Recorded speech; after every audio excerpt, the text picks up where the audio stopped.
Yeah. All I need is one mic. Yeah. All I need is one mic. What up, though, everybody? Welcome back to another episode of One Mic, where I watch shit so you don't have to. And today I'm here to talk about UFC 258, Usman versus Burns. This pay-per-view took place on Saturday night. I'm a little late with the video. Sunday was kind of a crazy day for me. Today, right now, it's Monday. I'm recording this video. I'm going to post it tomorrow, Tuesday, because I wanted to post my Schitt's Creek video today. But I thought this pay-per-view had potential on paper. A lot of people were dragging it on paper, saying it wasn't any good. I thought it was decent. But the problem is that we lost some of the most interesting fights coming in. So Bobby Green was fighting on this card. We lost that fight. Miranda Maverick, who had a great debut recently, was fighting on this card. We lost that fight. We had Weidman versus Uriah Hall, which was the original co-main. We lost that fight. And granted, I wasn't even really into that fight. I don't even know why it was the co-main. I thought the Kelvin Gastelum Ian Heinisch fight probably would have been a better co-main, but I get that. But once we lost that fight, making the Macy Barber Alexa Grasso fight the co-main was kind of surprising to me. But again, Macy Barber was on a hot streak before she suffered her first loss to Roxanne Modafferi a little over a year ago. Upset loss. She was a massive favorite in that fight. She was undefeated at that point. And I think she tore like her ACL in the fight or something and took that loss. And she's been gone for a while. First fight back, which is why I'm surprised she was the co-main. Because I'd just be concerned for someone who's been out for over a year to come back and expect them to perform in the manner that they were performing prior to that. And that's exactly what happened. And that's kind of why I stayed away from that when I was doing my picks for this card, because I'm like, I didn't feel comfortable taking Macy Barber after she'd been out for so long. So that's what happened. Macy took the loss, kind of surprising, but Grasso looked great. Another thing about this card that was kind of disappointing was that there were virtually no finishes on this card. And you don't need to have a bunch of finishes to have a great card. All you need is great fights. But the problem is that a lot of the fights are just okay, and then they're all going the distance. So it's kind of like, you already have a card that had a lot of work to do because of the fights that got canceled.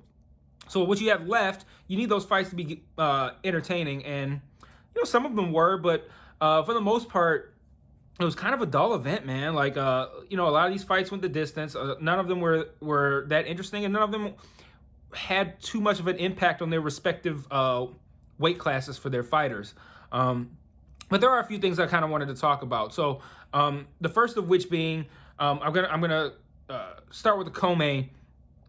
Kelvin Gastelum, another one who has been away for a little bit, not like Macy Barber, but he's been away for a little bit.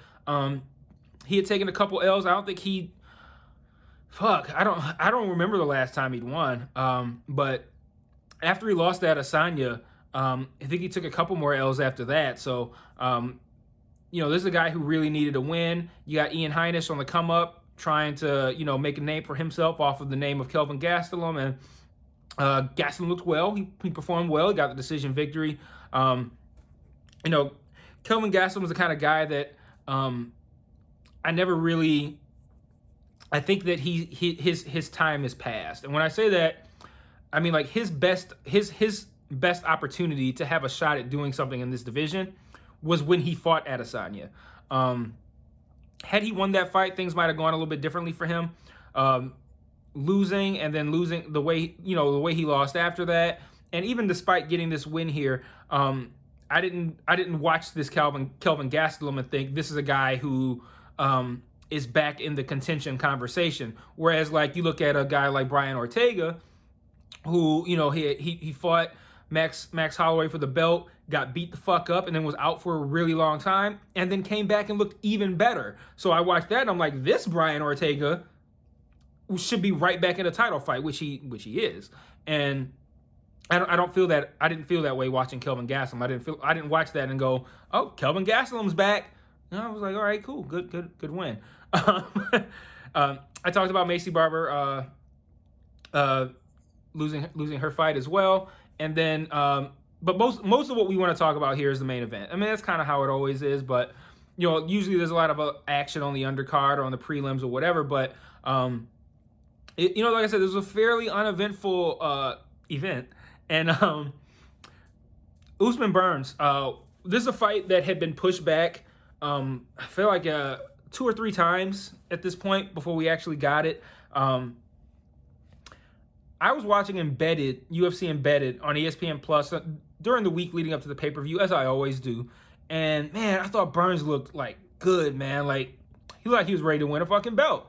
And Usman kind of looked, seemed like he was going through the motions. And the day of the fight, I changed my pick to Gilbert Burns. I thought, man, I just have a gut feeling he might pull this off. And it wasn't based on anything that I saw or knew.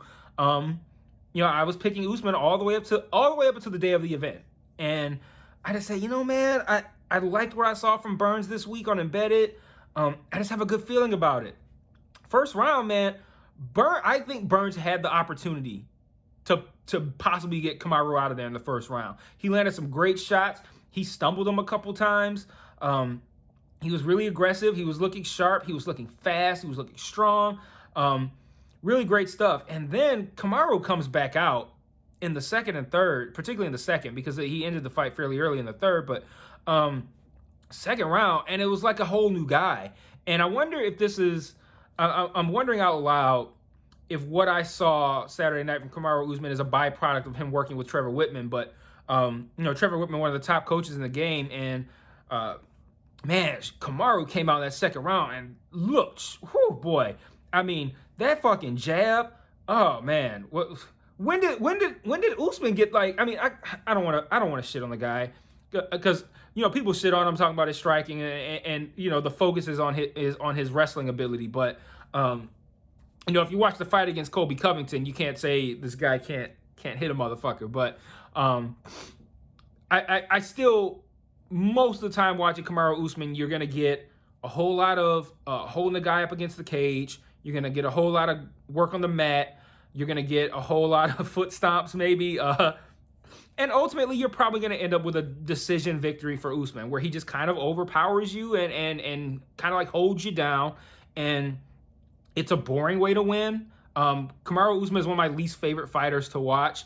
We give that. And I actually, before I continue, there's an episode on the podcast feed, not on the video feed, on the podcast feed of me talking about the Usman Masvidal fight.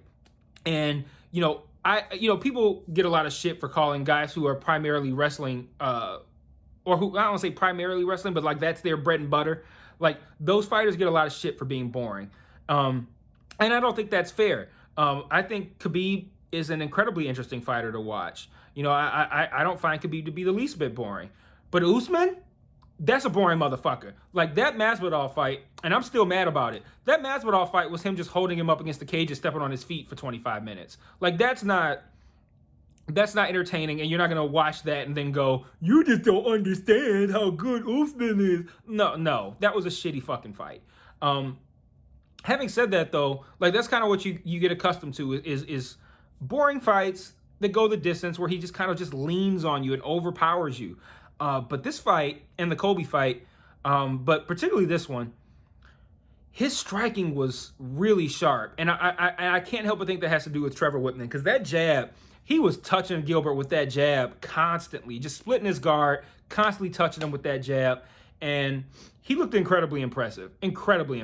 And I felt like Gilbert Burns was the matchup for Kamaru Usman. Like, and every now and then I have that feeling. So what I mean by the matchup is, I feel like this person is the one who complements you the most. Like this is the person that's most similar to you, who has the best chance of beating you because they have a similar skill set. And then you throw in the fact that they used to train together, and it just makes for a situation where Gilbert Burns has the best chance of beating him out of anyone else. And he stopped him in the third round. Like, so at this point, I don't see how anyone can beat Kamaru Usman at this point. Like the only way he loses is if he beats himself. Because if he's gonna be, I'm sorry, my nose is itchy. If he's gonna be striking like that, and he's gonna have that impactful of a jab, and then we already know what he can do on the mat, like he's not gonna be able to be beaten. And that's the same way I felt after Adesanya beat Paulo Costa, because I thought, like, no one's going to outstrike Izzy in a technical sense. I think Israel Adesanya is the best striker in that division, and one of the best in MMA, period. And there was no way that Costa was going to compete with that. But I felt Costa had the best chance of beating him on the strength of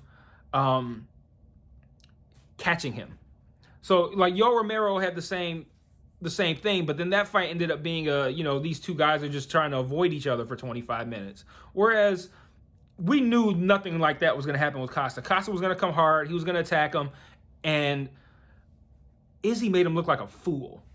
And it was a masterclass. Like, it was embarrassing. It was embarrassing. Like, Paulo Costa should have probably just went into a hole and just hibernated for 6 months without even tweeting or talking to anyone before he even showed his face again, as embarrassing of a fight that was. So that was a moment where I said, like, I don't think anyone's going to be able to beat this guy. And sure enough, he said, I don't think anybody here is going to be able to beat me, so I'm going to go to a whole different weight class and beat up some motherfuckers there. That's how I feel about Usman. No one here is going to beat him. They're just not. Leon Edwards is not going to beat him. Wonder Boy's not going to beat him. I don't know. We don't know what Chimaev is going to end up looking like once he's healthy. I don't know, but it's not going to be that. So, I think this is it for that division. Like, it's going to be Usman or Usman's going to have to leave and go somewhere else, go to middleweight or something, and then they can fight it out in welterweight after that. But I think moving forward, there's not really much for him. I expect him to possibly end up fighting Leon Edwards next. I don't know if they're going to make Leon Edwards fight again before that. I think it would be wise to have Leon fight Wonder Boy, kind of almost like as a number one contender fight, but kind of almost like a warm-up for them as well. Since Leon's been out for so long, it seems like a really bad idea for him to be out for as long as he has been and then to go into a fight with Usman. So I'd like to see him kind of have like a warm-up fight first. And that's Wonder Boy is no warm-up by any means, but just something to get a fight under your belt first. And granted, if he loses that, then it doesn't matter. But either way, neither of those guys are beating Usman. But I think that's probably going to be how things are going to look after that. And at that point, I feel like Usman's just got to go somewhere else, man. Like, go up to 185 and see what you can do there. Especially with Adesanya gone, like, who knows? So, not too much to even talk about coming out of this pay-per-view because, like, there's nothing for him. So, that's pretty much it for this one. I do have a couple of thoughts on some upcoming events. Like, we've gone over the pay-per-view schedule for March. But this week coming up, we have Curtis Blades and Derek Lewis, which is a pretty big fight too, at heavyweight, because we don't know how the top of the heavyweight division is going to play out. So we do know that Francis and Stipe are going to fight on the 27th. That's right? 26, 27, 28, something like that, somewhere in that range. We know that Francis and Stipe are going to fight for the belt. We know that John Jones is going to fight the winner of that fight for the belt. Where does that leave Derek Lewis and Curtis Blades, the two guys that this should be a number one contender fight? They should be fighting to fight the winner of Stipe and Francis. But since John Jones decides he wants to go there and John Jones gets what John Jones wants, he will be fighting them next. So then what happens with these two? Do they fight each other and then the winner wait for the winner of John Jones versus whoever? Do they fight again? If so, who do they fight? Because these are I believe, the number 2 and number 3 ranked heavyweights. So who are they going to fight? Because the number 1 guy's fighting for the belt. So don't know how that's going to play out, but it'll be interesting to see how that turns out.